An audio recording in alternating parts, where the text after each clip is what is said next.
Chapter 1. Preface. There were so many knights in medieval times, but a few of the most well-known knights were Sir William Marshall, Sir Richard the Lionheart, Sir El Cid, Sir William Wallace, and Sir Henry Percy. All of these men were very important to our history, but none compared to Urien of the Highlands. He killed over 800 men in hand-to-hand combat, served several kings and queens, and was beloved by all the armies he ever led into battle. He was regarded as one of the greatest battlefield strategists that ever existed. He never lost a battle, even in countless wars where he was greatly outnumbered and injured many times. He was never killed or maimed. He always led his army in all his battles, and that is why all the men respected and followed him. Aside from this, he gave every man in his command a respectful burial if they died in battle, and took great care of the fallen one's family. Urien would send food and allowance to their wives and kids, which was unheard of back then. This was the reason why politicians at the time wanted him killed or banished and erased from all history books. They didn't want a martyr influencing everyone. There were over 200 attempts to take his life, with which all failed. He was always surrounded by his loyal knights that would protect him and his values till death. History will not be lost. Urien of the Highlands will be brought back to life in this story I recently found during my intense research of his incredible and amazing accomplishments, and his code of old that he lived by. From his painful childhood to his teenage years, to manhood, and then to the legend he left behind.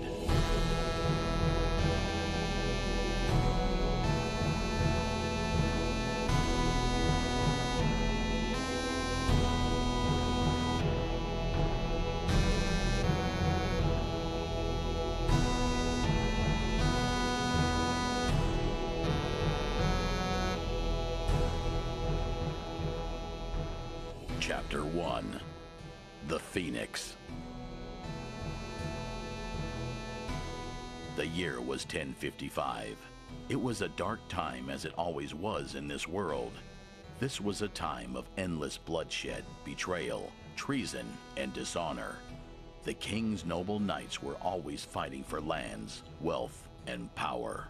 One knight, destined to be the greatest knight the world has never heard of, was just a poor boy born to poverty and misery. Lost in history, lost in the storytellers, lost in the politics of corrupt kings and councilmen. All records of him were destroyed. His name was Urien. Some say William Marshall, who died at the age of 70, was the greatest knight who ever lived, killing over 500 warriors and knights in single hand-to-hand combat. He served 4 kings and even spared one. He saved his country several times, an honorable and courageous man, but he was not the greatest, even though his accomplishments were unbelievable and amazing. According to legend, from the ashes of a small burned-down shack rose a 3-year-old boy, covered in black smoke with first-degree burn marks. And as he got up kneeling, then standing, this small farm boy walked out of the fire and into history. The village of Everest was small, with only 200 villagers at the time, was wiped out. This was where Urien was born. His parents were farmers who lived a simple life. The crops were in season, just right for the pick-in. It was a peaceful little town where everybody knew each other. Wars broke in nearby countries, with kings fighting amongst each other, wanting more and more lands to use as bargaining chips for their endless greed to obtain more power. Small villages, like Everest, where many people didn't care about politics, just wanted to farm and be left alone to raise their family. These were dark times, dark days, dark nights, and worst of all, kings with dark hearts who commanded raids to destroy villages to make some sort of point. Such was Everest. Its days were numbered, cursed never to be a town ever again. They came out of the darkness, knights, men, warriors running, galloping into the village. Nobody saw them coming. They killed everyone, raped, murdered, took all the farm animals. Urin's mother left for dead while he was knocked out. He was only 3 years old. He did not scream when a horse hit him and landed on some wet blankets his mom was washing that night. It protected him from the heat of the fire. As he awoke, 8 hours had passed. They were gone. Destruction, pain, suffering, and death were left behind. The village was destroyed because the lord of the area wanted that land to be cleared. He could have moved them, but he didn't want to give them land to farm. The lord was evil, an evil piece of shit person. Urin was only 3 years old, and as he rose from his burned down home, he heard a horse coming toward him. He was not afraid. From a young age, he showed courage. This invader had his sword ready to strike the last remaining soul of his poor town. Urin just looked at his eyes, waiting for the final blow. As the knight was going to strike him down with one quick swift of his sword, he put it away and picked up Urin. He spared him. There was something about him that he saw. Maybe it was his innocence. Maybe he remembered what that was.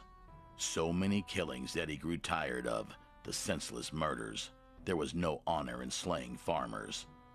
He took him as his slave, maybe something more. He had no sons. He was a knight obeying orders from his commanders. It was wrong that he took Urin and gave him to the other slaves at his home to help with the day-to-day chores. He left him there. For weeks he was fed, but he also had to work at just 3 years old. When the knight came back, he took off his helmet. It was heavy. Urin could not hold it. The knight's face was full of battle scars. As the knight removed his armor, Urin stared. "What are you looking at, boy?" Urin could not speak. The knight then said, "Look closely, boy. This is what life is. Scars. You better get used to it." Olga quickly took the boy to the other side of the house to do work. She said to him, "Don't ever look at him." The knight had over 20 slaves at his house, and Olga was the oldest, most trusted in that household. She took Urin as her own. She was hard but fair, very loving. Urin was a very curious little boy. He missed his parents. He was still too young to understand what had happened. As the years passed, he was now 9 years old. The knight had grown fond of him and gave him special privileges, helping out in the stables and giving him responsibilities. Even though the knight butchered his family, he had nothing left, so he learned all he could from the knight. It was a great honor being a page for him, so he did his best to do everything right. Day after day, Urin took pride in his responsibilities from the smallest task. Urin made sure it was completed. Sometimes it took several hours and even days to get everything right. Olga saw this in him and knew he was not an ordinary boy. He was special. He showed all the qualities of a leader, maybe even a knight or possibly more. Raven, the knight who spared Urin's life and is now his, the knight who was responsible for Urin's parents' death, was now his caretaker. This would not be a problem for Urin until many years later.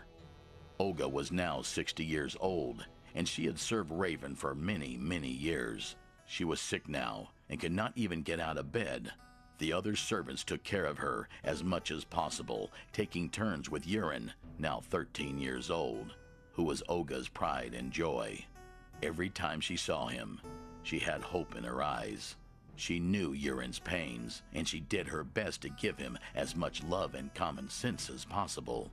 She knew he would grow up to be an important person, someone who could lead the people to glory and take the path of righteousness.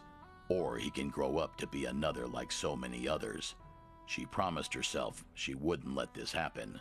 She would plant seeds of mercy, loyalty, justice, and most importantly, honor in Urin's soul. This was her only concern, even in her deathbed. Olga made Urin promise that he would be a good man, a man of conviction, of hope, a light to others, like a lighthouse that shines on ships that guide them to safety, so as Urin, a beacon of hope to all others that come across him.